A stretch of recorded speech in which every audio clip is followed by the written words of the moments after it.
I used to be a very troubled kid. I tried to wreak havoc everywhere I could. Every time I dug myself a hole too deep to get out of, my family would retrieve me and accept me, no matter what I did.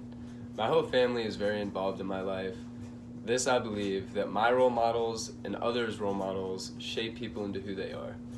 I learned from my mother to cherish family and other relationships. I was suspended in middle school for fights and insubordination almost monthly. Every time I was punished, my mom saw the good in me. She never lost hope in my overall character. I realized I can never give up on a relationship because of hardship. Between dealing with work and kids, my mom managed to go back to college for a doctorate in school administration. She planned her classes around me and my siblings' schedules. She taught me to put loved ones first, no matter the circumstances. My mother taught me how to treat others, and my dad taught me how to live a happy life. My father taught me many lessons, but the most memorable is perseverance and follow your passion. He started painting when he was a child, and it turned into his passion. Until recently, he never received any notable recognition. After being featured in magazines and newspapers, he's finally getting the attention his art deserves. His persistence to do what he loves showed me the importance of perseverance. My father always told me, if you don't love what you do, you're not doing it.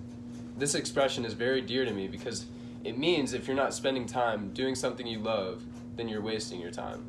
This expression my dad used taught me to follow my passion without regard for obstacles. I learned from my father to live a life worth living. If you do not enjoy what you do day to day, you will not be happy.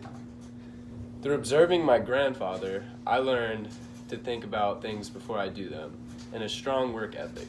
My first car was not the most reliable vehicle. One day, I needed an inspection and my lights were not working properly. I needed it fixed fast, so by habit, I called my grandfather for help. For 5 minutes, he stood analyzing the switch, and that changes the lights from high to low beams.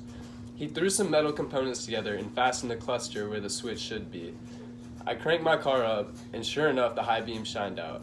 My grandfather thinks through every detail of a problem or scenario before he goes about it. Because I have observed this process many times, I know to scrutinize a situation or dilemma thoroughly. My grandfather's ability to think about things and his work ethic has rubbed off on me over the years of observing him.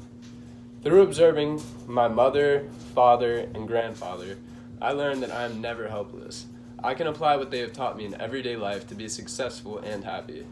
All the situations I have explained played a significant role in me becoming who I am today. I am thankful for the opportunities I have had to become a better version of myself. I believe that those who people look up to and respect have a massive influence on what people have potential to become.